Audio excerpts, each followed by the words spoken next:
السلام علیکم ورحمۃ اللہ وبرکاتہ۔ بسم اللہ، الحمد للہ،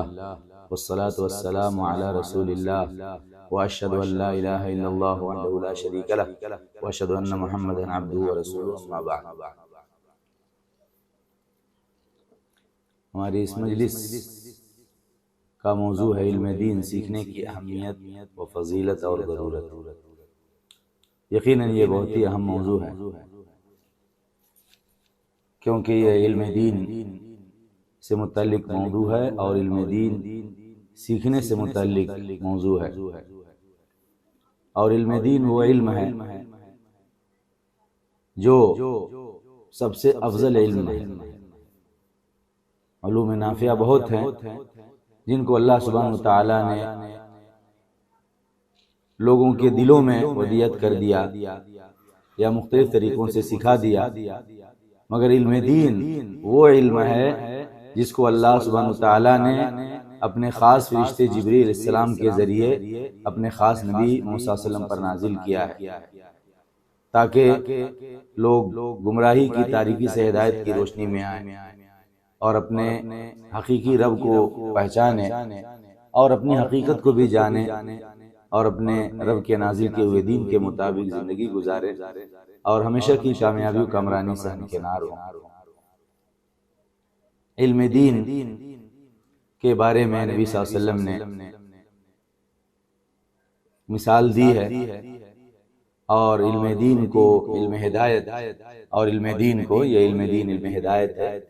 اور علم ہدایت یہ علم دین ہے۔ اس کی مثال موسلادھار بارش یا بہت زیادہ بارش سے دی ہے جو نفع بخش ہوتی ہے۔ پھر اس کے بارے میں لوگوں کی 3 قسمیں بیان کی ہیں، چنانچہ صحیح بخاری حدیث نمبر 79 اور صحیح مسلم حدیث نمبر 2282 2282 دونوں میں ابو موسیٰ شریح کی حدیث ہے، اور یہ روایت جو میں ذکر کرنے جا رہا ہوں یہ بخاری کی روایت ہے 79 نمبر پہ۔ عن ابی موسیٰ عن النبی صلی اللہ علیہ وسلم قال مثل ما بعثني الله به من الهدى والعلم كمثل الغيث الكثير أصاب أرضا فكان منها نقية قبلت الماء فأنبتت الكلى والعشب الكثير وكانت منها أجادب أمسكت الماء فنفع الله بها الناس فشربوا وسقوا وزرعوا وأصابت منها طائفة أخرى إنما هي قيعان لا تمسك من ولا تنبت كلى فذلك مثل من فقه في دين الله ونفعه ما بعثني الله به فعلم وعلم ومثل من لم يرفع بذلك رأسا ولم يقل هدى الله الذي أرسلت به۔ ابو موسیٰ رضی اللہ عنہ سے روایت و نبی صلی اللہ علیہ وسلم سے نقل کرتے کہ انہوں نے ارشاد فرمایا، اس چیز کی مثال جس کے ساتھ اللہ نے مجھے مبعوث کیا ہے ہدایت اور علم سے، یعنی اس ہدایت اور علم کی مثال جس کے ساتھ اللہ نے مجھے بھیجا ہے، کمثل الغیث الکثیر، بہت زیادہ بارش کے مثل ہے، اصاب اردن، جو کسی سرزمین پر ہوئی، فکان منها نقیہ قبلت الماء فانبتت الکل والعشب الکثیر، چنانچہ جس سرزمین پہ بارش ہوئی اس سرزمین میں زمین کا ایک پاکیزہ ٹکڑا تھا، ایک پاکیزہ علاقہ تھا جس نے پانی کو قبول کر لیا، پھر اس نے گھاس اور بہت زیادہ چارہ اگایا، یعنی زمین بالکل ہری بھری ہو گئی، پانی بھی جمع ہو گیا، پانی کو بھی جمع کر لیا اور کھیتوں کو بالکل ہرا کر دیا، زمین کو بالکل ہرا بھرا کر دیا۔ وَكَانَتْ مِنْهَا أَجَادِبْ أَمْسَكَتِ الْمَاءَ فَنَفَعَ اللَّهُ بِهَا النَّاسَ فَشَرِبُوا وَسَقَوْا وَزَرَعُوا، اور اس سرزمین میں کچھ بنجر زمینیں تھیں، وہ علاقہ جہاں پر بارش گری وہاں پر کچھ بنجر زمینیں تھیں، مگر انہوں نے پانی کو روک لیا، زمین کی ایسی کیفیت تھی کہ انہوں نے پانی کو جمع کر لیا، چنانچہ اللہ نے اس کے ذریعے لوگوں کو نفع دیا، اس پانی سے فائدہ اٹھائے، فشربوا، چنانچہ وہ لوگ پیے، وسقوا، اور جو پلائے یا سینچائی کیے، وزرعوا، اور کاشتکاری کیے، مختلف طریقے سے فائدہ اٹھائے۔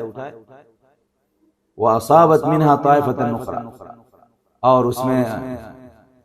بارش اس سرزمین کے ایک اور ٹکڑے پر گری، انما ہی قیعان لا تمسک من ولا تنبت کلا، لیکن وہ چٹیل میدان ہے، زمین اس علاقے کا ایک تیسرا حصہ ایسا ہے جو بالکل چٹیل میدان ہے، جو نہ پانی کو روکتا ہے نہ کوئی گھاس اگاتا ہے، نہ پانی کسی جگہ ٹھہرتا ہے کہ مخلوق کو نفع دے، اور نہ ہی کوئی گھاس چارہ اگتا ہے۔ فَذَلِكَ مَثَلُ مَنْ فَقَّهَ فِي دِينِ اللَّهِ، تو یہ اس کی مثال ہے جو اللہ کے دین میں سمجھ حاصل کیا، اللہ کے دین کا فقیہ بنا، وَنَفَعُ مَا بَعَثَنِ اللَّهُ بِهِ، اور اس کو نفع دیا اس چیز نے جس کے ساتھ اللہ نے مجھے بھیجا ہے، یعنی علم دین نے اس کو نفع دیا، فَعَلِمَ وَعَلَّمَ، چنانچہ اس نے سیکھا اور سکھایا، چنانچہ اس نے جانا اور سکھایا، وَمَثَلُ مَن لَّمْ يَرْفَعْ بِذَلِكَ رَأْسًا، اور اس شخص کی مثال جس نے اس کے ساتھ سر ہی نہیں اٹھایا، وَلَمْ يَقْبَلْ هُدَى اللَّهِ الَّذِي أُرْسِلْتُ بِهِ، اور اللہ کی اس ہدایت کو قبول نہیں کیا جس کے ساتھ میں بھیجا گیا ہوں۔ تو اس حدیث میں نبی صلی اللہ علیہ وسلم نے سب سے پہلے علم دین اور علم ہدایت کی مثال بہت زیادہ بارش سے دی ہے جو کسی علاقے میں ہوئی، اور موسلادھار بارش یقیناً بڑی بہترین چیز ہے، پاکیزہ پانی، صاف ستھرا پانی وہ گرتا ہے اور لوگ اس کے محتاج ہوتے ہیں۔ جہاں پر بارش ہوئی ہے، جہاں پر بارش گری ہے، وہاں تین قسم کی زمینیں ہیں، ایک زمین وہ ہے اس نے پانی کو جذب کر لیا اور گھاس چارہ اگا دیا، یہ سب سے افضل ٹکڑا ہے۔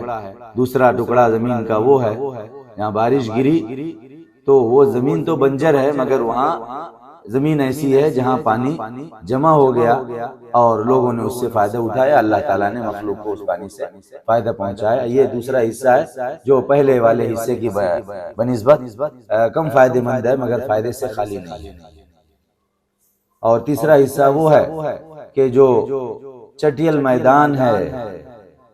وہاں کوئی پانی نہیں رکتا ہے، سب بہہ جاتا ہے اور کوئی گھاس چارہ نہیں اگتا، بنجر بھی ہے اور پانی روکنے کی بھی صلاحیت نہیں ہے۔ یہ تیسرا حصہ ایسے علم دین کا معاملہ ہے کہ اس علم دین کے بارے میں لوگ تین قسم کے ہیں، ایک وہ ہے جو علم دین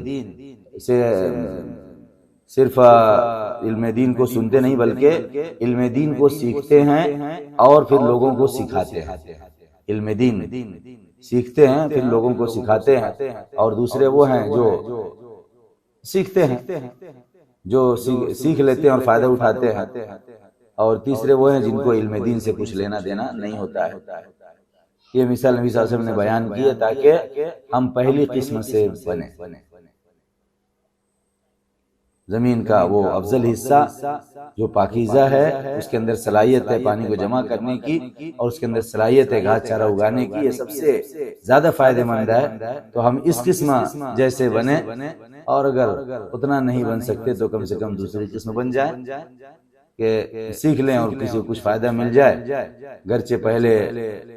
حصے یا پہلے قسم کے لوگوں جیسے نہ بن سکے مگر تیسری قسم والے نہ بنیں، کہ جس کے لیے علم دین کا نزول اور عدم نزول سب برابر ہے، جیسے کہ علم ہے ہی نہیں، اس پر کوئی توجہ نہیں دیتا۔ اس حدیث میں علم دین کی اہمیت کا بیان ہے کہ علم دین یہ علم ہدایت ہے اور بہت ہی اہم چیز ہے، اس سے غفلت نہ برتیں اور اس سے اپنا تعلق جو ہے نہ کاٹیں اور نہ جو ہے اس سے راہ فرار اختیار کریں۔ علم دین کی ہمارا جو موضوع علم دین کی ہمیں تو فضیلت اور ضرورت، اس میں تین چیزیں ہیں، اہمیت ہے، پھر فضیلت ہے، پھر ضرورت ہے۔ علم کوئی بھی ہو، کوئی بھی علم نافع ہو، سبھی اہم ہے مگر علم دین سب سے اہم ہے،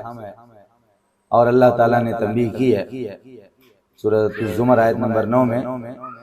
کہ علم والے اور بے علم والے برابر نہیں ہوتے۔ قل هل يستوي الذين يعلمون والذين لا يعلمون انما يتذكر اولو الالباب، کہو کیا جو لوگ جانتے ہیں اور جو لوگ نہیں جانتے ہیں برابر ہیں؟ یقیناً عقل مند لوگ نصیحت پکڑتے ہیں، یعنی علم والے اور بے علم دونوں برابر نہیں ہیں۔ ایسا سوال ہے جس کو ادنا سمجھ والا بھی سمجھ سکتا ہے، برابر نہیں ہے۔ تو ایسے ہی علم دین رکھنے والے اور علم دین نہ رکھنے والے دونوں کبھی برابر نہیں ہو سکتے۔ اور علم دین کے حصول سے جہالت، دین کے بارے میں جہالت، لا علمی دور ہوتی ہے، بلکہ ضلالت بھی دور ہوتی ہے۔ اللہ تعالیٰ نے سورۃ العلق کی ابتدائی آیات میں 5 آیتوں میں فرمایا، جو کہ اسلام کی قرآن کی پہلی وحی ہے، اللہ نے فرمایا کہ اقرأ بسم ربک الذی خلق، خلق الانسان من علق، اقرأ وربک الاکرم الذی علم بالقلم، علم الانسان ما لم یعلم۔ پڑھو اپنے اس رب کے نام سے جس نے پیدا فرمایا، اس نے انسان کو جمے ہوئے خون سے پیدا کیا۔ پڑھو، اور تمہارا رب سب سے زیادہ کرم والا ہے، جس نے قلم کے ذریعے سکھایا، اس نے انسان کو وہ سکھایا جس کا اس کو علم نہیں تھا۔ تو علم حاصل کرنے سے آدمی کو وہ چیز معلوم ہوتی ہے جو وہ نہیں جانتا تھا۔ علم دین سیکھنے سے بھی آدمی کو دین کے بارے میں وہ چیزیں معلوم ہوگی جو اس کو معلوم نہیں تھی۔ تو یہ ہے اہمیت علم دین کی۔ علم دین سیکھنے سے دین کے بارے میں وہ چیزیں معلوم ہوگی جن سے آدمی ناواقف تھا، جن سے آدمی غافل تھا، یا جن کے بارے میں وہ غلطی کا شکار تھا۔ علم دین سے، علم دین کی اہمیت پر دلالت کرنے والی ایک چیز یہ ہے کہ علم دین سے ہدایت ملتی ہے۔ گمراہ انسان ہدایت پر آ جاتا ہے، گمراہی کو ترک کر کے ہدایت کو قبول کر لیتا ہے۔ اور اس کی دلیل سورہ جمعہ کی آیت نمبر 2 ہے۔ اللہ نے فرمایا ہے هو الذی بعث فی الامیین رسولا منهم یتلو علیہم آیاتہ ویزکیہم ویعلمہم الکتاب والحکمہ وان کانوا من قبل لفی ضلال مبین۔ وہی ہے جس نے ان پڑھ لوگوں میں انہی میں سے ایک رسول بھیجا جو ان کے اوپر اس کی آیتوں کی تلاوت کرتا ہے اور انہیں پاک کرتا ہے، یعنی گناہوں سے پاک صاف کرتا ہے، ان کی اصلاح کرتا ہے، اور وَيُعَلِّمُهُمُ الْكِتَابَ وَالْحِکْمَةَ، اور وہ ان کو کتاب اور حکمت سکھاتا ہے۔ وَإِن كَانُوا مِن قَبْلُ لَفِي ضَلَالٍ مُبِينٍ، اور بے شک وہ لوگ اس سے پہلے یقیناً کھلی گمراہی میں، اور بے شک وہ لوگ اس سے پہلے یقیناً کھلی گمراہی میں تھے، گمراہ تھے۔ اللہ تعالیٰ نے نبی صلی اللہ علیہ وسلم کے ذریعے ان کو قرآن سکھایا، سنت سکھائی، ان کے اخلاق کی اصلاح کی،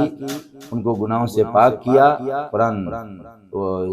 سنایا گیا اور قرآن سنتے رہے یہاں تک کہ وہ ہدایت کو قبول کر لیا۔ اور نبی صلی اللہ علیہ وسلم مبعوث ہوئے تو یہی تھا، ہدایت کو سن کر کے سمجھ کر کے اسلام قبول کرتے تھے، ہدایت کو سنتے سمجھتے، پھر حق کو پہچان لیتے اور اس کو قبول کر لیتے۔ تو اللہ تعالیٰ نے اس میں تاریخ بیان کر دی اور حقیقت بیان کر دی ہے کہ کھلی گمراہی میں تھے، مگر جب قرآن سنت سیکھے تو کھلی گمراہی سے نکل گئے، ہدایت پر آ گئے۔ تو یہ علم دین ہدایت کا سبب ہے، گمراہی سے نجات کا سبب ہے۔ لہذا اس علم دین کی قدر کو جانیں، اس کے مرتبے کو پہچانیں۔ علم دین وہ علم ہے جس کے ذریعے ان چیزوں کا علم ہوتا ہے جن کو اللہ نے نازل کیا ہے، اور کن چیزوں کو انجام دینا ہمارے اوپر فرض ہے، کیا کرنا اور کیا نہیں کرنا ہے وہ معلوم ہوتا ہے، جو دوسری چیزوں سے نہیں معلوم ہو سکتا، جو بغیر دین سیکھے یا دوسری چیزیں سیکھنے سے نہیں مل سکتا۔ اللہ تعالیٰ نے سورہ اعراف کی آیت نمبر 3 میں کہا ہے اتبعوا ما انزل الیکم من ربکم ولا تتبعوا من دونه اولیاء قلیلا ما تذکرون۔ تم لوگ اس کی اتباع کرو جو تمہاری طرف اتاری گئی تمہارے رب کی جانب سے، اور اس کے علاوہ اولیاء کی اتباع نہیں کرو۔ قلیلا ما تذکرون، تھوڑا ہی تم لوگ نصیحت پکڑتے ہو، تم لوگ تھوڑی نصیحت پکڑتے ہو۔ تو اللہ نے ہمارے اوپر اس چیز کی اتباع فرض کی ہے جو ہماری طرف نازل کی ہے۔ جب تک ہم نہیں جانیں گے کہ کیا چیز نازل کی ہے، کیا حکم دیا ہے، کس چیز سے منع کیا ہے، کیا کہا ہے، تب تک ہم اس کی اتباع نہیں کر پائیں گے۔ علم دین سیکھنے سے معلوم ہوتا ہے کہ اللہ نے فلاں فلاں حکم دیا ہے، فلاں چیزوں کو فرض کیا، فلاں چیز کو حرام کیا ہے، فلاں چیز کو پسند کیا، فلاں چیز کو ناپسند کیا ہے، پھر ہم اس کی اللہ کی نازل کی ہوئی چیزوں کی اتباع کر سکتے ہیں یا اللہ کی کتاب کی اتباع کر سکتے ہیں۔ علم دین سیکھنے سے جہاں یہ معلوم ہوتا ہے کہ اللہ نے کیا حکم دیا ہے اور کس چیز سے منع کیا ہے، وہاں یہ بھی معلوم ہوتا ہے کہ اللہ کے احکام پر کس طرح چلنا ہے، اللہ اس کے رسول کی اطاعت کس طرح کرنی ہے، ہمارا عمل کس طرح صحیح ہوگا اور کس طرح کرنے سے ہمارا عمل برباد ہو جائے گا۔ وہاں عمل کا طریقہ، عمل کی کیفیت اور عمل کی تفصیل معلوم ہوتی ہے۔ سورہ محمد آیت نمبر 33 آیت نمبر 33 میں اللہ نے فرمایا یا ایھا الذین آمنوا اطیعوا اللہ واطیعوا الرسول ولا تبطلوا اعمالکم، ایمان والو اللہ کی اطاعت کرو، رسول کی اطاعت کرو، اپنے اعمال کو باطل نہیں کرو۔ اس سے معلوم ہوا کہ اللہ اس کے رسول کی اطاعت کرنا فرض ہے ایمان والوں پر، اور یہ اسی وقت معلوم ہوگا جبکہ ہم دین سیکھیں کہ اللہ اس کے رسول کے احکام فرامین کے اپنے اعمال کو باطل نہ کرو۔ اس میں تنبیہ ہے کہ اعمال کرو تو اس طرح نہیں کرو کہ اعمال باطل ہو جائے،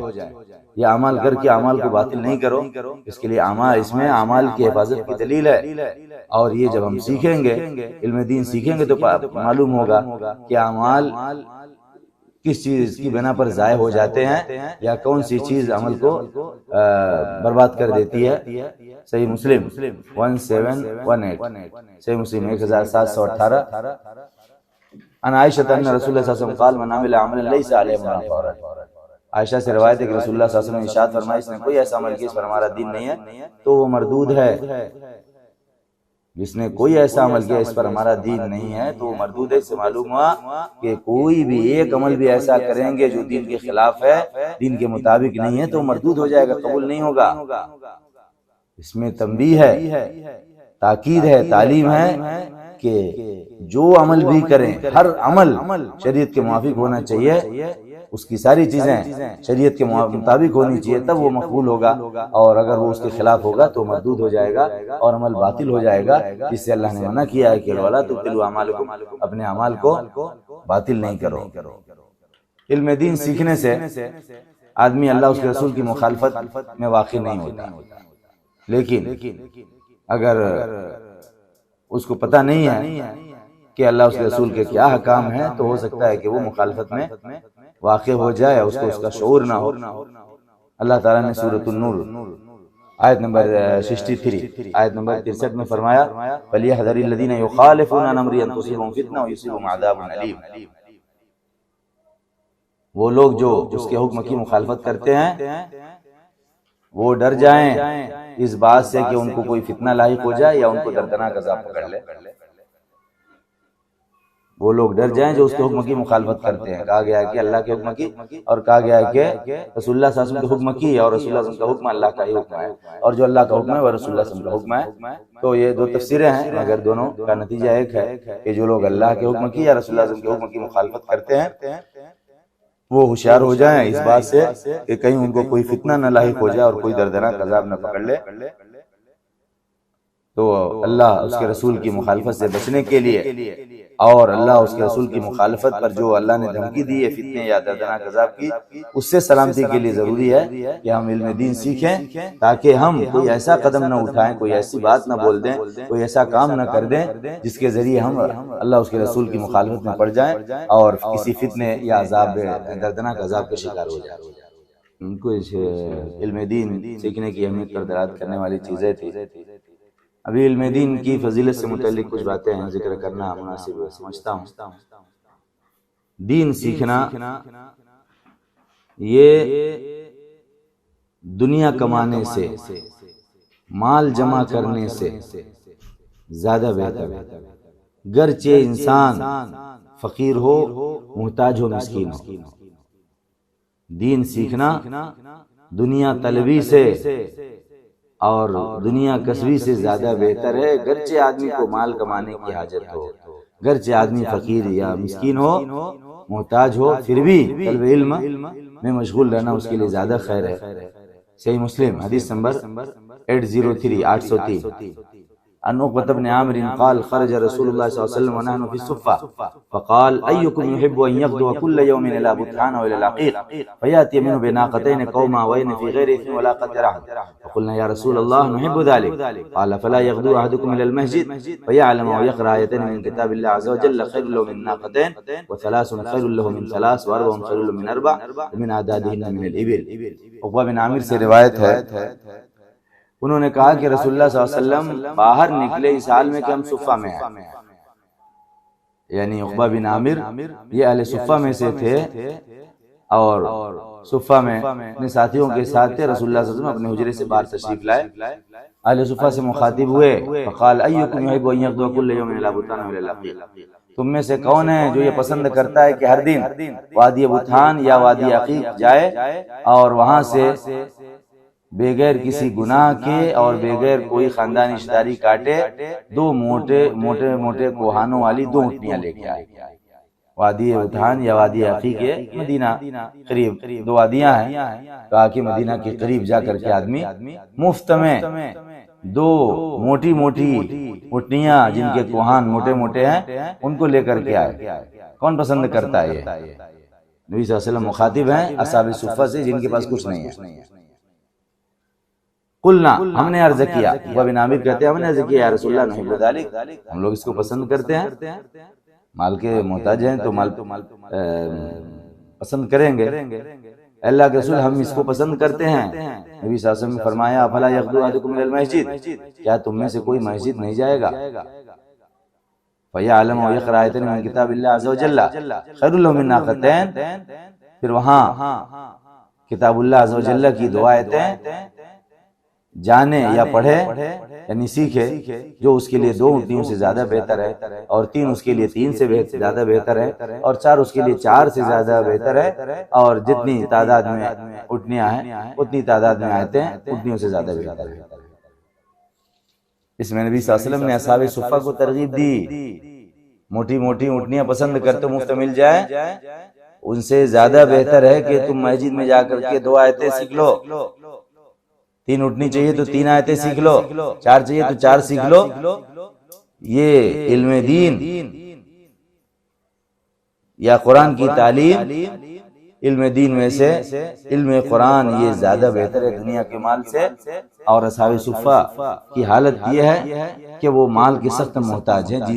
مال نہ ہونے سے، کچھ نہ ہونے سے وہ صفہ میں مسجد نبی کے چبوترے پر پڑے ہوئے ہیں، مسجد نبی ان کا ٹھکانہ ہے۔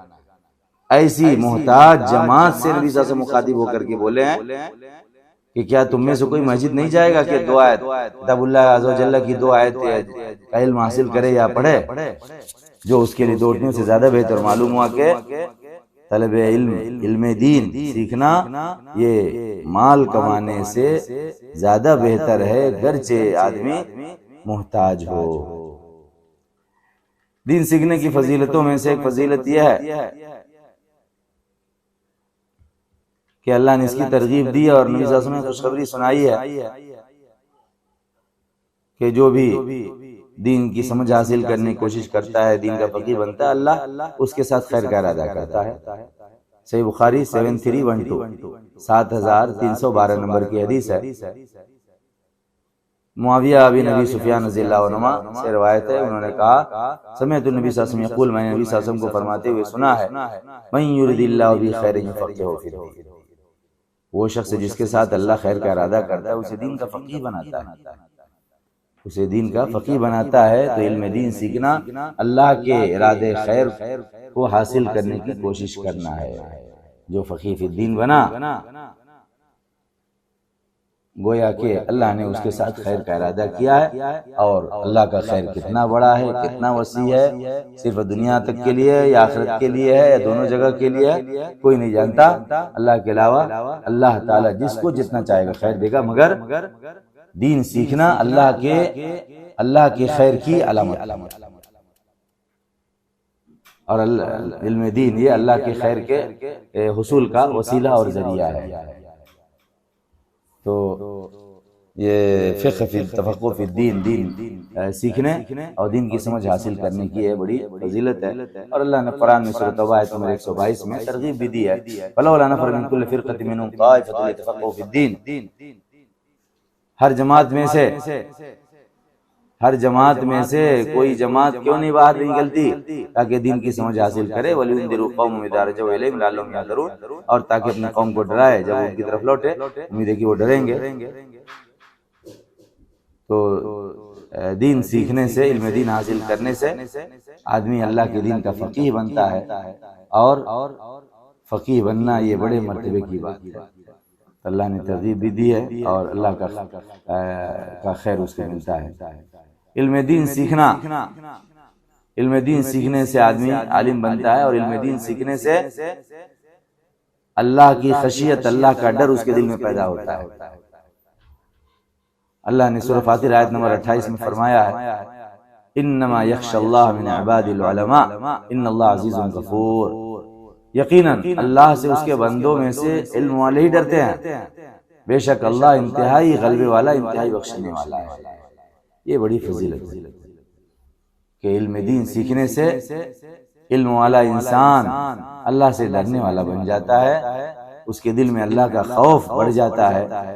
اور یہ بڑی مبارک چیز ہے، اور یہ بڑی ہی بہت بڑی نعمت ہے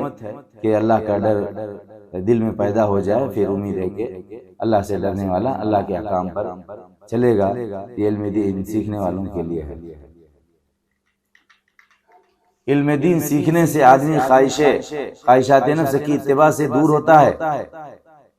علم دین سیکھنے سے آدمی خواہشات نفس کی پیروی کرنے سے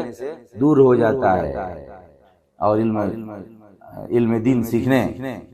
پر علم دین سیکھنے کے بعد خواہشات نفس کی اتباع کی گنجائش نہیں ہے شریعت کے خلاف۔ اللہ سبحانہ وتعالیٰ نے سورہ بقرہ کی آیت نمبر 120 میں فرمایا ہے وَلَن تَرْضَىٰ عَنكَ الْيَهُودُ وَلَا النَّصَارَىٰ حَتَّىٰ تَتَّبِعَ مِلَّتَهُمْ قُلْ إِنَّ هُدَى اللَّهِ هُوَ الْهُدَىٰ وَلَئِنِ اتَّبَعْتَ أَهْوَاءَهُم بَعْدَ الَّذِي جَاءَكَ مِنَ الْعِلْمِ مَا لَكَ مِنَ اللَّهِ مِن وَلِيٍّ وَلَا نَصِيرٍ۔ اور یہودی آپ سے ہرگز راضی نہیں ہوں گے، اور نہ ہی نصارہ، یہاں تک کہ آپ ان کی ملت کی اتباع کریں۔ کہو بے شک اللہ کی ہدایت ہی ہدایت ہے، اور اگر آپ ان کی خواہشات کی اتباع کریں گے اس علم کے بعد جو آپ کے پاس آیا ہے، تو اللہ کی سے نہ کوئی آپ کا ولی ہوگا، نہ کوئی مددگار ہوگا، کوئی آپ کی مدد کرنے والا اور آپ کی سرپرستی کرنے والا نہیں رہے گا۔ تو اللہ سبحانہ تعالیٰ نے اس میں کہا کہ جو علم آپ کے پاس آیا اس کے بعد اگر آپ ان کی خواہشات کی اتباع کریں گے تو پھر آپ کا کوئی مددگار نہیں ہوگا۔ اس سے معلوم ہوا کہ علم دین سیکھنے کے بعد آدمی خواہشات نفس کی اتباع سے دور ہو جاتا ہے، اور ایسے آدمی کے لیے گنجائش بھی نہیں ہے کہ وہ علم دین کے حصول کے بعد خواہشات نفس کی اتباع کرے، بلکہ جو علم حاصل کیا ہے اس علم کی اتباع کرے گا۔ اور دوسری جگہوں پر بھی، دوسری آیتوں میں بھی اللہ تعالیٰ نے اس پر تنبیہ کی ہے۔ سورہ رعد آیت نمبر 37 میں بھی فرمایا ہے وَلَئِنِ اتَّبَعْتَ أَهْوَاءَهُم بَعْدَ مَا جَاءَكَ مِنَ الْعِلْمِ مَا لَكَ مِنَ اللَّهِ مِن وَلِيٍّ وَلَا وَاقٍ۔ اور اگر آپ ان کی خواہشات کی اتباع کریں گے بعد اس علم کے بعد جو آپ کے پاس آیا ہے، تو آپ کے لیے اللہ کی طرف سے نہ کوئی ولی ہے اور نہ کوئی بچانے والا ہے۔ علم دین سیکھنے کے بعد، علم دین آ جانے کے بعد خواہشات، لوگوں کی خواہشات کی اتباع جو ہے زیادہ سخت درجے میں حرام ہو جاتی ہے۔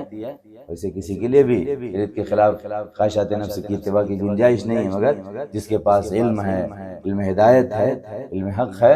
ایسا آدمی اگر وہ خواہشات نفس کی پیروی کرے گا تو وہ زیادہ گنہگار ہوگا۔ علم دین سیکھنے سے، علم دین سیکھنے والے کو اللہ کے اجر و ثواب کی ترغیب ملتی ہے۔ چنانچہ سورۃ القصص آیت نمبر 79 اور 80 میں، 79 اور 80 میں اللہ نے فرمایا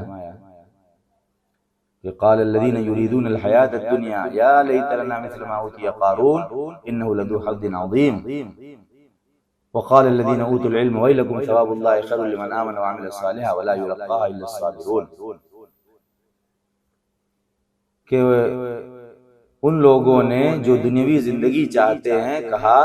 اے کاش ہمارے پاس بھی اس کے مثل ہوتا جو قارون دیا گیا ہے، بے شک وہ یقیناً بڑے ہی عظیم نصیب والا ہے۔ یہ قارون کی قوم کے، قارون کے زمانے کے، قارون کی قوم کے یا قریب کے دنیا پرستوں نے یہ بات کہی کہ کاش ہمارے پاس بھی اس کے مثل ہوتا جو قارون دیا گیا ہے، قارون کو ملا ہے، ہم بھی قارون جیسے مالدار ہوتے، جس کے پاس بہت زیادہ خزانے تھے۔ اور اس کی تعریف کرتے ہیں کہ تو بہت اونچے نصیب والا ہے، جیسے آج کل دنیا کا مال جمع کرنے والوں اور دنیوی مال کے مالداروں کی تعریف کی جاتی ہے۔ وقال الذين اوتوا العلم ويلكم ثواب الله خير لمن آمن وعمل صالحا، لیکن جو لوگ علم دیے گئے تھے، علماء نے کہا تم پر افسوس یا تمہاری ہلاکت ہو، ثواب اللہ خیر لمن آمن وعمل صالحا، اللہ کا ثواب، اللہ کا اجر، اللہ کا بدلہ یہ زیادہ بہتر ہے اس کے لیے جو ایمان لایا اور نیک عمل کیا۔ ولا یلقاها الا الصابرون، مگر اس کی توفیق نہیں پاتے ہیں مگر صبر کرنے والے لوگ۔ تو یہاں معلوم ہوا کہ جو لوگ علم دیے گئے علماء ہیں، ان کے نزدیک اللہ کا ثواب ایمان والوں کے لیے، نیک عمل کرنے والوں کے لیے دوسری چیزوں سے زیادہ بہتر ہے۔ تو علم شرعی علم اور علم دین سیکھنا یہ اللہ کے ثواب پر ابھارتا ہے اور نیک کاموں کی ترغیب دیتا ہے۔ علم دین سیکھنے کی فضیلتوں میں سے ایک فضیلت یہ ہے کہ اللہ تعالیٰ علم والوں کو بلند درجات عطا فرماتا ہے، چنانچہ سورۃ المجادلہ آیت نمبر 11 میں اللہ نے فرمایا یا ایھا الذین آمنوا اذا قیل لکم تفسحوا فی المجالس فافسحوا یفسح اللہ لکم واذا قیل انشزوا فانشزوا یرفع اللہ الذین آمنوا منکم والذین اوتوا العلم درجات واللہ بما تعملون خبیر۔ اے ایمان والو، جب تم سے کہا جائے کہ مجلسوں میں کشادگی کرو تو کشادگی کر دو، اللہ تمہارے لیے کشادگی کرے گا، اور جب کہا جائے اٹھ جاؤ تو اٹھ جایا کرو، اللہ ان لوگوں کو جو تم میں سے ایمان لائے اور ان لوگوں کو جن کو علم دیے گئے درجات میں بڑھا دے گا۔ ایمان والوں کو اور علم والوں کو درجات میں بڑھا دے گا۔ اللہ بما تعملون خبیر، اور اللہ تعالیٰ باخبر اس چیز سے جو تم کر رہے ہو۔ تو اللہ سبحانہ تعالیٰ نے یہاں مجلس کے دو آداب بتائے، ایک تو یہ ایک مجلس میں کشادگی کرنا، جب کہا جائے کہ کشادگی کرو، اور دوسرا ادب یہ ہے کہ جاؤ مجلس ختم کرو تو چلے جایا کرو۔ اس پر اللہ نے ایمان والوں کو اور علم والوں کو بلند درجات دینے کا وعدہ کیا اور ان کو خوشخبری سنائی۔ تو علم والوں کے درجات بلند ہوتے ہیں، اللہ تعالیٰ ان کے درجات کو بلند کرتا ہے۔ علم دین کی فضیلتوں میں سے یہ ہے کہ قرآن کو سیکھنے سکھانے والے، قرآن کی تعلیم علم دین میں سے قرآن کو سیکھنے والے سکھانے والے یہ لوگوں میں سب سے بہتر ہوتے ہیں، گرچہ لوگ گھٹیا سمجھیں۔ صحیح بخاری 5027،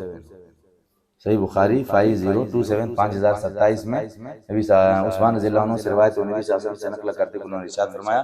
خیرکم من تعلم القرآن وعلمہ، تم لوگوں میں سب سے بہتر وہ اس نے قرآن سیکھا اور اسے سکھایا۔ یہ فضیلتوں میں سے ہے، قرآن کا سیکھنا جو علم دین میں سے ہے، اس کی وجہ سے آدمی لوگوں میں سب سے بہتر ہو جاتا ہے۔ اور اس کی دلیل وہ حدیث بھی ہے جس میں نبی صلی اللہ علیہ وسلم نے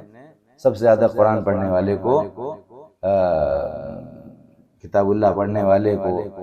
سب سے پہلے امام بنانے کی تعلیم دی کہ لیؤمکم اقرؤکم لکتاب اللہ، تمہیں کتاب اللہ کو سب سے زیادہ پڑھنے والا تمہاری امامت کرے۔ یہ بھی اس کی دلیل ہے۔ علم دین کی فضیلتوں میں سے ایک یہ ہے کہ علم حدیث، علم سنت جو علم دین میں سے ہے، حدیث یاد کرنا، حدیث سننا اور یاد کرنا اور اسے دوسروں تک پہنچانا، یہ ایسا نیک کام ہے جس پر نبی صلی اللہ علیہ وسلم نے اللہ کی طرف سے حدیث یاد کر کے دوسروں تک پہنچانے والوں کو دعا دی ہے، ان کے لیے دعا کی ہے، تر و تازہ رہنے، خوش رہنے، اچھا رہنے کی دعا دی ہے۔ چنانچہ زید بن ثابت سے روایت انہوں نے کہا، سنن نبی داؤد حدیث نمبر 3660 3660، البانی نے اس حدیث کو صحیح کہا ہے۔ زید بن ثابت سے روایت انہوں نے کہا میں نے رسول اللہ صلی اللہ علیہ وسلم کو فرماتے ہوئے سنا، نضر اللہ امرا سمع منا حدیثا فحفظه حتى يبلغه فرب حامل فقہ الی من وافق منه ورب حامل فقہ ليس بفقیہ، اللہ اس آدمی کو خوش و خرم رکھے ہم سے کوئی حدیث سنی چنانچہ اس کو یاد کر لیا یہاں تک اسے پہنچائے، کیونکہ بہت سے فقہ کو یعنی حدیث کو پہنچانے والے اس کی طرف پہنچاتے ہیں جو ان سے زیادہ فقیہ ہے، اور بعض فقہ کو اٹھانے والے فقیہ نہیں ہوتے ہیں، فقیہ نہیں ہوتے ہیں۔ تو سبھی حدیث یاد کریں تاکہ نبی صلی اللہ علیہ وسلم کی دعا ملے۔ جو حدیث کو سننے، پھر یاد کرنے، پھر دوسروں تک پہنچانے پڑے، تینوں کام کریں، سننے، سنیں بھی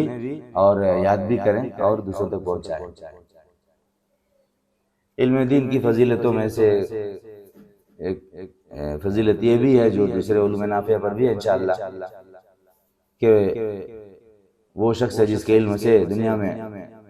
اس کی موت کے بعد بھی فائدہ اٹھایا جاتا ہے، تو گرچہ وہ علم والا مر جائے مگر اس کا ثواب جاری رہتا ہے۔ صحیح مسلم 1631 میں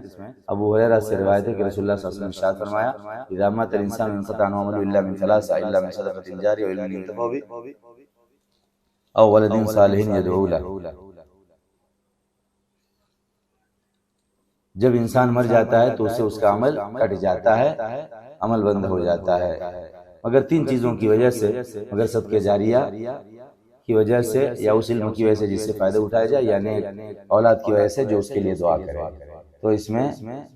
دوسری چیز ہے وہ ایسا علم جس سے فائدہ اٹھایا جائے۔ اگر علم دین حاصل کرنے والا اپنے علم سے فائدہ پہنچاتا ہے، اللہ تو اس کو توفیق دیتا ہے اور وہ لوگوں کو فائدہ پہنچانے کا کام کرتا ہے، تو اگر اس کا علم اس کی موت کے بعد بھی زمین پر رہے گا اور اس سے فائدہ اٹھایا جائے گا تو اس کے لیے بھی ثواب جاری رہے گا۔ اور اس لیے نبی صلی اللہ علیہ وسلم نے جو علم دیا ان کا اس سے فائدہ اٹھایا جا رہا ہے، ثواب جاری ہے۔ صحابہ کرام میں سے، خلفائے راشدین میں سے، پھر بقیہ صحابہ کرام میں سے جو لوگ بھی اپنا علم پھیلائے اور ان کے علم کو جانا گیا اور ان کے علم سے ان کی موت کے بعد بھی فائدہ اٹھایا گیا تو ان کا ثواب جاری ہے اللہ کے یہاں۔ اور بھی دوسری بھی فضیلتیں ہیں، میں ضرورت پر آؤں گا۔ علم دین سیکھنے کی ضرورت ہے۔ علم دین سیکھنے کی ضرورت ایک تو اپنی ذات کو جہنم سے بچانے کے لیے ہے، پھر دوسرے اپنے گھر والوں کو جہنم سے بچانے کے لیے ہے۔ یہ پہلی ضرورت ہے، خود سیکھیں تاکہ اپنے آپ کو جہنم سے بچا سکیں اور اپنے گھر والوں کو بھی علم دین سیکھنے کی وجہ سے جہنم سے بچا سکے۔ سورۃ التحریم آیت نمبر 6، اللہ نے فرمایا، یا ایھا الذین آمنوا قوا انفسکم واہلیکم نارا وقودها الناس والحجارة علیہا ملائکۃ غلاظ شداد لا یعصون اللہ ما امرهم ویفعلون ما یؤمرون۔ اے ایمان والو، اپنے آپ کو اور اپنے گھر والوں کو اس آگ سے بچاؤ جس کا ایندھن لوگ اور پتھر ہیں، ان کے اوپر ایسے ملائکہ ہیں جو سخت ہیں، طاقتور ہیں، اللہ کی نافرمانی نہیں کرتے اس چیز میں جو اللہ نے ان کو حکم دیا، اور جو ان کو حکم دیا جاتا ہے وہ کرتے ہیں۔ تو اس میں اللہ نے حکم دیا ہے کہ اپنے ایمان والوں کو خطاب کر کے کہا کہ اپنے آپ کو اور اپنے گھر والوں کو جہنم سے بچاؤ۔ اس آیت کی تفسیر میں امام مجاہد نے کہا، جیسا کہ طبری نے اپنی صحیح سند سے نقل کیا ہے، انہوں نے کہا کہ اتقوا اللہ واوصوا اہلیکم بتقوی اللہ، تم لوگ اللہ کا تقوی اختیار کرو اور اپنے گھر والوں کو اللہ کے تقوی کی وصیت کرو، یعنی اللہ کے تقوی کا حکم دو، ان کو بتاؤ۔ اور اسی طرح دوسرے لوگوں نے بھی تفسیر کی ہے، میں تفصیل میں نہ جاؤں تو شاید زیادہ بہتر رہے گا۔ دوسری ایک حدیث ہے صحیح بخاری، حدیث نمبر 6008 مالک بن حویرث کی حدیث ہے، انہوں نے کہا کہ ہم لوگ اتینا نبی صلی اللہ علیہ وسلم شہود متقاربون، ہم لوگ نبی صلی اللہ علیہ وسلم کے پاس آئے اس حال میں کہ ہم لوگ قریب ہونے والے جوان تھے۔ فاقمنا عند 20 یوما، چنانچہ ہم ان کے یہاں 20 دن رات یعنی 20 دن ٹھہرے۔ فظننا ان نشتقنا اهلنا وسالنا من تركنا في اهلنا فاخبرنا وكان رفيقا رحيما، تو نبی صلی اللہ علیہ وسلم نے گمان کیا کہ ہم اپنے گھر والوں کا شوق رکھتے ہیں، یعنی گھر جانا چاہتے ہیں، اور انہوں نے ہم سے ان لوگوں کے بارے میں پوچھا جن کو ہم نے اپنے گھر والوں میں چھوڑا تھا، جو جن کو چھوڑ کے خاص خواتین کو چھوڑ کے آئے تھے، تو ان کی حال چال پوچھی، پوچھا کون کون گھر میں ہیں، کیسے ہیں، تو چنانچہ ہم نے ان کو بتایا، اور وہ رحم کرنے والے، نرمی کرنے والے اور رحم کرنے والے تھے۔ نبی صلی اللہ علیہ وسلم فقال ارجعوا الى اهلكم، کہا اپنے گھر والوں کی طرف لوٹو، فعلموهم ومروهم، پھر ان کو سکھاؤ اور ان کو حکم دو، وصلوا كما رأيتموني اصلي، اور صلاۃ پڑھو جس طرح تم نے مجھے صلاۃ پڑھتے ہوئے دیکھا ہے۔ وإذا حضرت الصلاة فليؤذن لكم أحدكم وليؤمكم ثم ليؤمكم أكبركم، پھر جب صلاۃ کا وقت ہو جائے تو تم میں سے کوئی تمہارے لیے اذان دے، پھر تم میں سے سب سے بڑا تمہاری امامت کرے۔ تو یہاں نبی صلی اللہ علیہ وسلم نے اس حدیث میں فرمایا کہ اپنے گھر والوں کی طرف لوٹو اور ان کو سکھاؤ اور ان کو حکم دو، اپنے گھر والوں کو سکھاؤ، ان کو بھی دین سکھاؤ، جو سیکھ کے جا رہے ہو ان کو حکم دو جن کا حکم دیا جاتا ہے، اور صلاۃ پڑھنے کے لیے کہا۔ تو یہ اس میں اپنے ساتھ اپنے آپ کو جہنم سے بچانا ہے اور اپنے گھر والوں کو بھی بچانا ہے، اور دین سیکھنے کے ساتھ دوسروں کو بھی دین سکھانا ہے۔ اولاد ضرورت میں سے ایک یہ ہے کہ اپنی اولاد کو وضو اور صلاۃ سکھائے۔ اس پر نبی صلی اللہ علیہ وسلم نے تنبیہ کی ہے، سنن نبی داؤد حدیث نمبر 495 البانی نے حدیث کو حسن صحیح کہا ہے، زہیری زئی نے صحیح کہا ہے۔ عمرو بن شعیب بن نبی عن جدہ قال قال رسول اللہ صلی اللہ علیہ وسلم مروا اولادکم بالصلاۃ وهم ابناء 7 سنین واضربوهم علیہا وهم ابناء 10 سنین وفرقوا بینہم فی المضاجع۔ رسول اللہ صلی اللہ علیہ وسلم نے فرمایا ہے کہ اپنی اولاد کو صلاۃ کا حکم دو اس حال میں کہ وہ 7 سال کے ہوں، اور اس پر ان کو مارو اس حال میں کہ 10 سال کے ہوں، یعنی ہلکی مار جو فائدہ دے، نقصان نہ پہنچائے، اور ان کے درمیان بستروں میں تفریق کر دو، لیٹنے کی جگہوں میں تفریق کر دو۔ تو نبی صلی اللہ علیہ وسلم نے حکم دیا ہے 7 سال کے بچوں کو صلاۃ کا حکم دو۔ صلاۃ کا حکم دینا ہے تو وضو بھی سکھانا ہے، وضو کی بھی تعلیم دینی، اور صلاۃ کا حکم دینا ہے تو صلاۃ بھی بتانی ہے، کیسے پڑھنا ہے، کیسے صلاۃ ادا کرنی ہے، کب کب ادا کرنی ہے، کتنی رکعت ہے، کتنا رکوع، کتنا سجدہ، کون سی دعا، یہ ساری چیزیں اس میں آ جائیں گی۔ علم دین سیکھنے کی ضروریات میں سے ایک یہ ہے کہ امامت، 5 وقت کی فرض صلاۃ میں امامت، اور اسی طرح جمعہ میں امامت، صلاۃ الکسوف میں امامت، اور دوسری صلوات میں مثلا صلاۃ عید میں امامت، ان سب کے لیے دین سیکھا ہوا انسان چاہیے جو امامت کر سکے، علم والا چاہیے۔ صحیح مسلم حدیث نمبر 673 عن ابی مسعود الانصاری قال قال رسول اللہ صلی اللہ علیہ وسلم یؤم القوم اقرأهم لکتاب اللہ فإن كانوا في القراءة سواء فأعلمهم بالسنة۔ قوم کی امامت لوگوں میں سے کتاب اللہ کا سب سے زیادہ پڑھنے والا کرے گا۔ پھر اگر وہ لوگ تلاوت میں برابر ہوں یا قراءت قرآن میں برابر ہوں تو ان میں کا سنت کو سب سے زیادہ جاننے والا، تو کتاب اللہ سب سے زیادہ پڑھنے والے کو نبی صلی اللہ علیہ وسلم نے امام قرار دیا ہے، اور جب کئی لوگوں برابر ہوں تو پھر قرآن کے علم کے ساتھ سنت کا زیادہ علم رکھنے والا وہ امام بنے گا۔ تو امامت کے لیے قرآن سیکھنے والے اور سنت کے علم رکھنے والے کی ضرورت ہے، تو علم دین حاصل کریں تاکہ امامت کا فریضہ انجام دے سکے۔ اسی میں خطبہ جمعہ ہے، لوگوں کو واعظ و نصیحت ہے، واعظ و نصیحت کرنے کے لیے، لوگوں کو اللہ کے عذاب سے ڈرانے کے لیے فقہاء علماء کی ضرورت ہے۔ سورۃ توبہ آیت نمبر 122 میں اللہ نے فرمایا ہے فَلَوْلَا نَفَرَ مِن كُلِّ فِرْقَةٍ مِّنْهُمْ طَائِفَةٌ لِيَتَفَقَّهُوا فِي الدِّينِ وَلِيُنذِرُوا قَوْمَهُمْ إِذَا رَجَعُوا إِلَيْهِمْ لَعَلَّهُمْ يَحْذَرُونَ۔ کیوں نہیں ہر جماعت میں سے جماعت باہر نکلتی تاکہ دین کی سمجھ حاصل کرے اور تاکہ اپنی قوم کو ڈرائیں جب ان کی طرف لوٹے۔ امید ہے کہ وہ ڈریں گے، تو یہاں قوم کو ڈرانے کا کام ہے اور یہ دین سیکھنے والے کریں گے۔ اللہ نے ان کے بارے میں کہا جو باہر نکلیں، دین سیکھیں، علماء بنیں اور دین کی سمجھ حاصل کریں، پھر لوٹے اور اپنی قوم کو ڈرائیں۔ یہ کام علم دین سیکھنے والوں کا ہے، اور یہ ضرورت ہے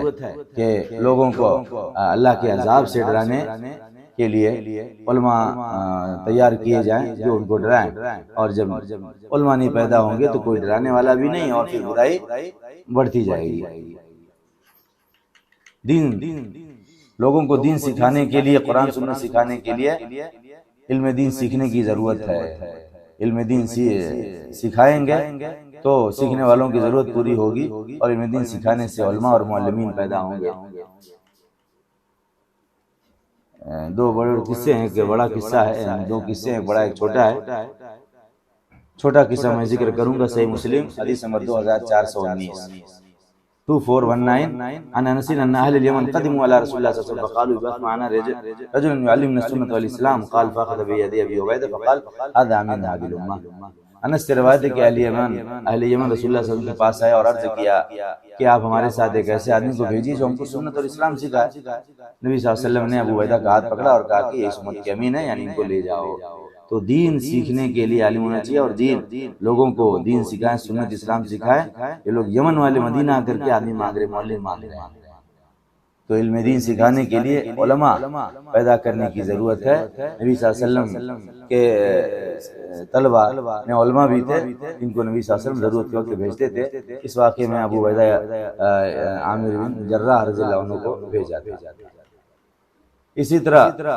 ضروریات میں سے ایک ضرورت یہ ہے کہ علم دین سیکھا جائے تاکہ دعوت اللہ کا کام کیا جا سکے،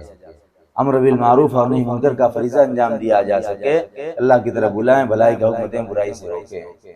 اللہ تعالیٰ نے سورہ فصلت آیت نمبر 33 میں فرمایا ہے وَمَنْ أَحْسَنُ قَوْلًا مِّمَّنْ دَعَا إِلَى اللَّهِ وَعَمِلَ صَالِحًا وَقَالَ إِنَّنِي مِنَ الْمُسْلِمِينَ، اور اس سے زیادہ اچھی بات کس کی ہوگی، یا اس سے زیادہ اچھی بات والا کون ہوگا جو اللہ کی طرف بلائے اور نیک عمل کرے اور کہے کہ بے شک میں مسلمانوں میں سے ہوں۔ اس میں ترغیب ہے اللہ کی طرف بلانے والے پیدا کرنے کی۔ اور سورہ آل عمران آیت نمبر 104 اللہ نے فرمایا وَلْتَكُنْ مِنْكُمْ أُمَّةٌ يَدْعُونَ إِلَى الْخَيْرِ وَيَأْمُرُونَ بِالْمَعْرُوفِ وَيَنْهَوْنَ عَنِ الْمُنكَرِ وَأُولَٰئِكَ هُمُ الْمُفْلِحُونَ، تم میں سے ایک ایسی جماعت ہو جو خیر کی دعوت دے اور بھلائی کا حکم دے اور برائی سے روکے، اور یہی لوگ کامیاب ہونے والے ہیں۔ تو امر دعوت الخیر، دعوت اللہ اور امر بالمعروف منکر کا فریضہ انجام دینے کے لیے دین سیکھنے کی ضرورت ہے۔ جب دین سیکھ کر کے علماء بنیں گے تو یہ کام کر سکتے ہیں، ورنہ جب دین نہیں سیکھیں گے، علماء نہیں بنیں گے تو اس کا انجام یہ ہوگا کہ نہ خیر کو پہچانیں گے، نہ بھلائی کا حکم دیں گے، نہ برائی سے روکیں گے، اور برائیاں بڑھتی جائیں گی اور انجام برا ہوگا جو بنی اسرائیل کا ہوا ہے۔ امت کی ضرورتوں میں سے یہ ہے کہ علماء کے لیے ایسے علماء نکالے جائیں جو اہل فتویٰ ہوں، جو فتویٰ دے سکے، تاکہ فتویٰ دینے کا کام علماء میں رہے اور عوام میں نہ جائے۔ صحیح بخاری حدیث نمبر 100 عن عبد الله بن عمرو العاص قال سمعت رسول الله صلى الله عليه وسلم يقول ان الله لا يقبض العلم انتزاعا ينتزعه من العباد ولكن يقبض العلم بقبض العلماء حتى اذا لم يبق عالما اتخذ الناس رؤوسا جهالا فسئلوا فافتوا بغير علم فضلوا واضلوا۔ عبداللہ بن عمرو بن عاص سے روایت کہا کہ میں نے رسول اللہ صلی اللہ علیہ وسلم کو فرماتے ہوئے سنا ہے بے شک اللہ علم کو نہیں قبض کرے گا، نہیں اٹھائے گا کہ کھینچ لے اس کو بندوں سے، لیکن کھینچ کر نہیں اٹھائے گا کہ اس کو بندوں سے کھینچ لے، لیکن وہ علم کو قبض کرے گا، علماء کو قبض کر کے، یہاں تک کہ جب وہ کسی عالم کو نہیں چھوڑے گا تو لوگ سردار جاہلوں کو بنائیں گے یا جاہلوں کو سردار بنا لیں گے، پھر ان سے سوال ہوگا تو وہ بغیر علم کے فتویٰ دیں گے، خود بھی گمراہ ہوں گے اور گمراہ کریں گے۔ تو علم دین سیکھنے کی ضرورت ہے تاکہ، اور اچھا سیکھنے کی ضرورت تاکہ مفتی پیدا ہوں، اہل فتویٰ علماء نکلیں اور علم اور فتویٰ دینے کا کام علماء میں رہے۔ اور اگر علم دین نہیں سیکھیں گے، مفتی نہیں نکالیں گے تو اس کا انجام یہ ہوگا کہ جاہل لوگ سردار بن جائیں گے، انہی کو سردار بنا لیا جائے گا۔ ابھی جب کوئی فتویٰ دینے والا نہیں ملے گا تو انہی سے فتویٰ پوچھا جائے گا اور وہی فتویٰ دیں گے اور گمراہی بڑھ جائے گی۔ تو مفتیوں کو پیدا کرنے کے لیے بھی دین سیکھنے کی ضرورت ہے۔ اور اسی طرح قضات، لوگوں کے جھگڑوں میں، لوگوں کے اختلافات میں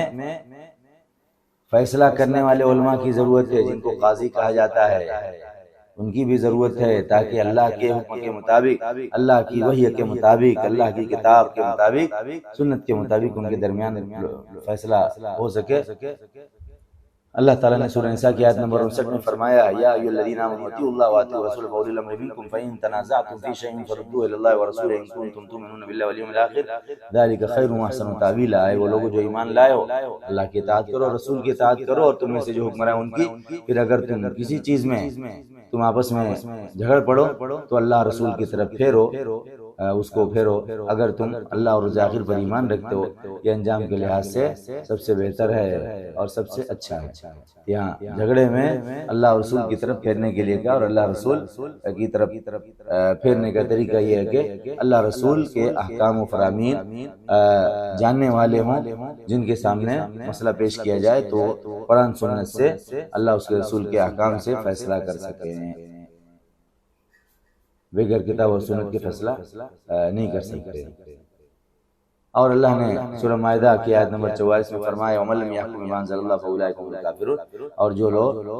اس چیز سے فیصلہ نہ کریں جو اللہ نے نازل کیا تو یہی لوگ کافر ہیں۔ اتنی سخت بات کی، اس کا تقاضا یہ ہے کہ ہم لوگوں کے جھگڑوں میں قرآن سنت سے فیصلہ کرنے والے پیدا کریں، علم دین سیکھیں اور سکھائیں اور قضات بنائیں، تاکہ اللہ رسول کے حکم کے مطابق جھگڑوں کے میں فیصلے ہوں اور لوگ شریعت پر عمل کر سکیں۔ آخری مسئلہ یہ ہے کہ دین سیکھیں تو اچھا سیکھیں، سیکھنے کی ضرورت اتنی زیادہ ہے کہ سیکھنے کے باوجود غلطیاں ہو جاتی ہیں۔ ان غلطیوں سے بچنے کا راستہ یہ ہے کہ علم دین اچھا سیکھیں اور لمبی مدت تک، لمبے زمانے تک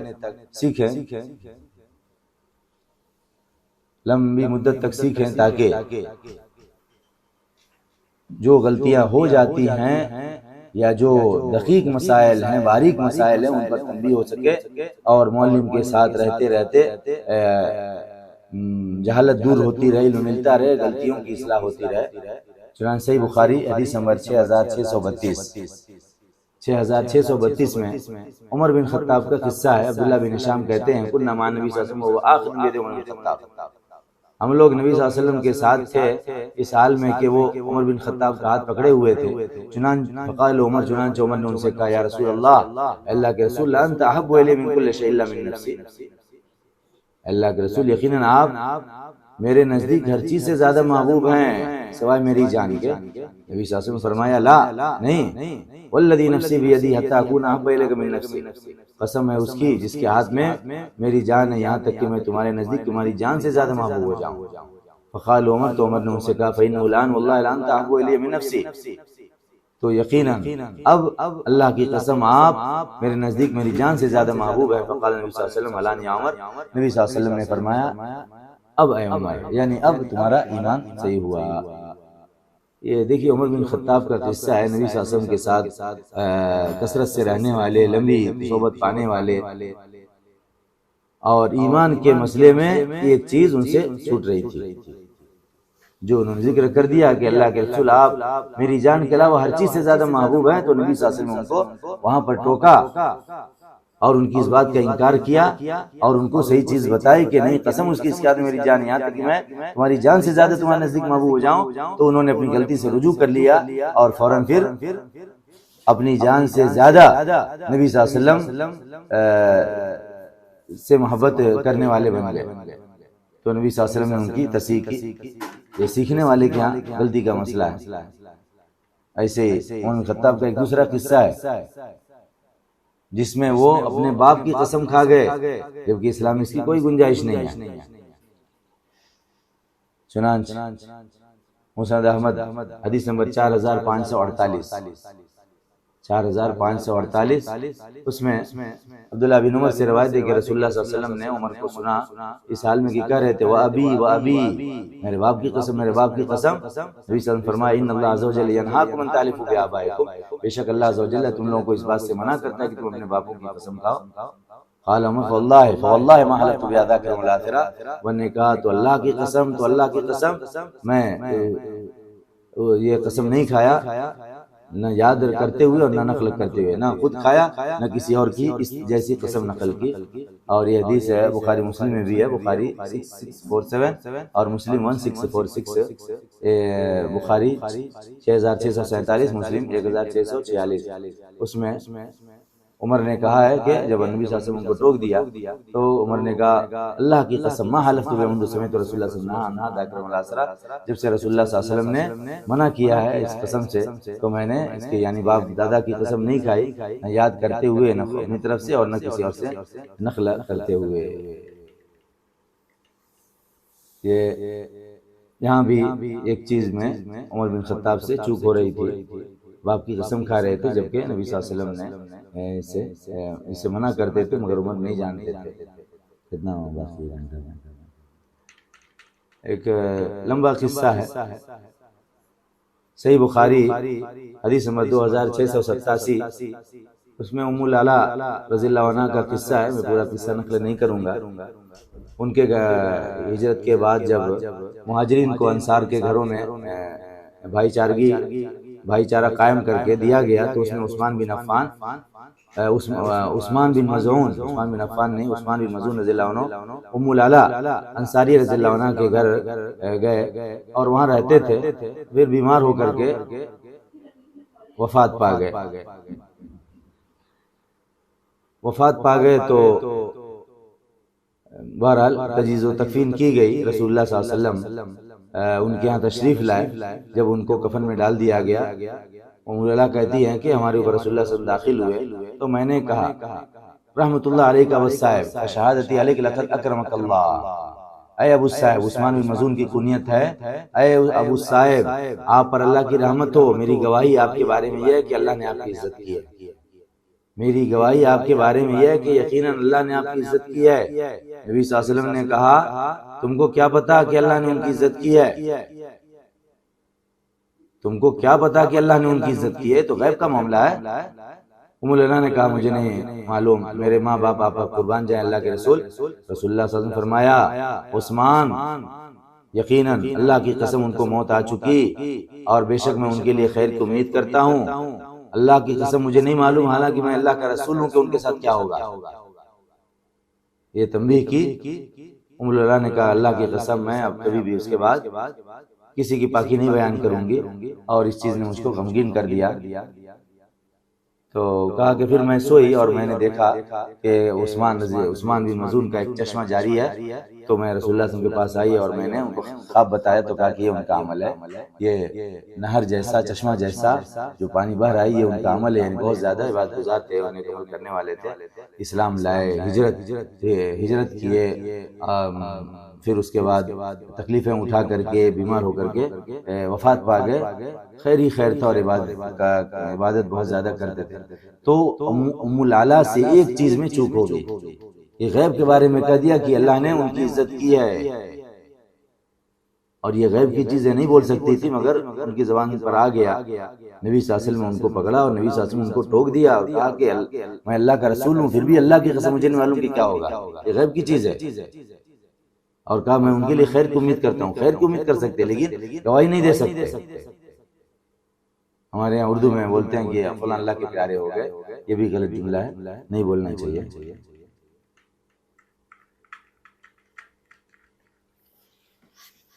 ایک چھوٹا قصہ ہے، صحیح مسلم 1341، صحیح مسلم 1341 ابن عباس کی حدیث ہے کہ میں نبی صلی اللہ علیہ وسلم کو فرماتے ہوئے سنا ہے لا یخلون رجل بامرأۃ الا ومعها ذو محرم ولا تسافر المرأة الا مع ذی محرم، کوئی آدمی ہرگز کسی عورت کے ساتھ تنہائی اختیار نہ کرے مگر اس حال میں کہ اس عورت کے ساتھ کوئی محرم ہو، اور کوئی اور عورت سفر نہ کرے مگر محرم کے ساتھ۔ نبی صلی اللہ علیہ وسلم نے خطبے میں یہ بیان کیا تو ایک آدمی کھڑی اور کہا اللہ کے رسول بے شک میری بیوی حج کرنے جا رہی ہے اور میرا نام فلاں فلاں جہاد میں لکھا ہوا ہے، کہا کہ انطلق فوج مامرتک، تم جاؤ اور اپنی بیوی کے ساتھ حج کرو۔ دیکھیے صحابی ہیں، جہاد میں نام لکھوائے ہوئے ہیں، نبی صلی اللہ علیہ وسلم کے ساتھ رہنے والے ہیں، اور ان کی بیوی حج کرنے جا رہی ہے اور ان کو یہ نہیں پتا محرم کے بارے میں۔ جب انہوں نے سنا تو مسئلہ پوچھا اور نبی صلی اللہ علیہ وسلم نے ان کو جانے کے لیے کہا کہ جہاد چھوڑو اور اپنی بیوی کے ساتھ جاؤ اور حج کرو۔ یہ یعنی اگر وہ نہیں جانتے اور بیوی جاتی تو یہ کتنی بڑی غلطی ہوتی کہ صحابیہ بغیر محرم کے وہ حج کر لیتی، بغیر محرم کے وہ سفر کرتی، یہ بڑی غلطی ہوتی۔ تو علم والوں کے نبی صلی اللہ علیہ وسلم کے ساتھ رہنے والوں سے غلطی ہو جاتی اور کوئی نہ کوئی چیز چھوٹ جاتی ہے، لہذا غلطیوں سے سلامتی کا طریقہ یہی ہے کہ علم دین سیکھیں، خوب سیکھیں، لمبی مدت تک جب تک ممکن ہو سکے سیکھیں، علم میں اضافہ کرتے رہیں، علم میں ترقی حاصل کرتے رہیں، اللہ سے مدد مانگتے رہیں۔ دعا بھی اللہ نے سکھائی ہے رب زدنی علما، قل رب زدنی علما، کہو اے میرے رب مجھے علم میں بڑھا دے۔ دعا بھی کریں تو علم دین کی اہمیت کو جانیں، علم دین کی فضیلتوں کو یاد رکھیں، علم دین سیکھنے کی ضرورت کو بھی جانیں اور یاد رکھیں، اور علم دین کو نبی صلی اللہ علیہ وسلم نے موسلادھار بارش کی طرف قرار دیا ہے۔ پھر جس زمین پر یہ بارش گرتی ہے اس میں 3 حصے ہو 3 قسمیں ہوتی ہیں۔ تو جو پہلی قسم ہے کہ بہترین خوشگوار زمین ہے، وہاں پر پانی بھی جذب ہوتا ہے اور کھیتی بھی لہلہاتی ہے، ہریالی بھی آتی ہے۔ تو ہم اس قسم سے بنیں کہ دین سیکھیں، خوب سیکھیں، اچھا سیکھیں، لمبی مدت تک سیکھیں، اتنا سیکھیں کہ ہم خود بھی فائدہ اٹھائیں اور دنیا کو بھی روشن کریں، دنیا کو بھی اپنے علم سے اللہ کی توفیق سے نفع پہنچائے، اور جو پیچھے رہ جائے وہ اتنا ہو کہ کم سے کم علم حاصل کر لے، اور وہ بنجر زمین جیسا ہو جائے جو پانی کو روک لیتی ہے، اور پھر لوگ اس سے فائدہ اٹھاتے ہیں، اگرچہ پہلی قسم جیسا نہیں بنا۔ مگر جو تیسری قسم ہے کہ علم دین سے کوئی تعلق نہیں، چٹیل میدان ہے، نہ پانی کو روکتا ہے، نہ گھاس اگاتا ہے، کچھ بھی نہیں، اس قسم میں سے نہ بنے۔ اور یاد رکھیں کہ علم دین سیکھنے سے جہاں دنیا میں ہدایت اور سعادت ملتی ہے، وہیں آخرت میں درجات بلند ہوتے ہیں، جیسا کہ گزرا ہے۔ اللہ درجات بلند کرے گا، کتنا بلند کرے گا اللہ جانتا ہے، اور اللہ جس کے ساتھ خیر کا ارادہ کرتا ہے اسے دین کا فقیہ بناتا ہے۔ کتنا خیر کا ارادہ کیا ہے، دنیا میں بھی آخرت میں بھی ہم آخرت میں درجات بلند درجات پانے والے بنیں، اس کے لیے محنت کریں اور اس میں سستی نہ کریں، دنیا کے علوم کے پیچھے نہ بھاگیں، ضرورت بھر وہ بھی سیکھ لیں مگر علم دین کو مقدم رکھیں، اور علم دین میں محنت کو مقدم رکھیں۔ یہ آخرت کا دین ہے، اور یہ وہ دین ہے، یہ وہ علم ہے جو اللہ نے نبی صلی اللہ علیہ وسلم کو خاص فرشتے کے ذریعے دیا ہے، اور یہ سب سے زیادہ سعادت والا دین ہے۔ اللہ تعالیٰ سے دعا ہے کہ وہ ہمیں علم دین کی اہمیت کو یاد رکھنے اور اس کی فضیلتوں کو یاد رکھنے اور اس کی ضروریات کو یاد رکھنے کی توفیق دے، اور ہمیں علم دین سیکھنے والوں میں سے بنائے، اور ہمیں علم دین سکھانے والوں میں سے بنائے، ہمیں علم دین سیکھنے اور سکھانے میں غفلت سے بچائے۔ اللہ تعالیٰ ہمیں علم دین سیکھنے سکھانے میں اور دین پر عمل کرنے میں مخلصین، اپنے مخلص بندوں میں سے بنائے، اپنے متقی بندوں میں سے بنا۔ اللہ ہم سب کی مغفرت فرمائے۔ اللہ تعالیٰ اپنے فضل سے ہمیں اپنے نیک بندوں میں شامل کرے، قیامت کے دن بھی اپنے نیک بندوں میں اٹھائے، اور ہمیں اپنی نعمت والی جنت میں اپنے فضل سے داخل فرمائے، آمین۔ وآخر دعوانا الحمد للہ رب العالمین۔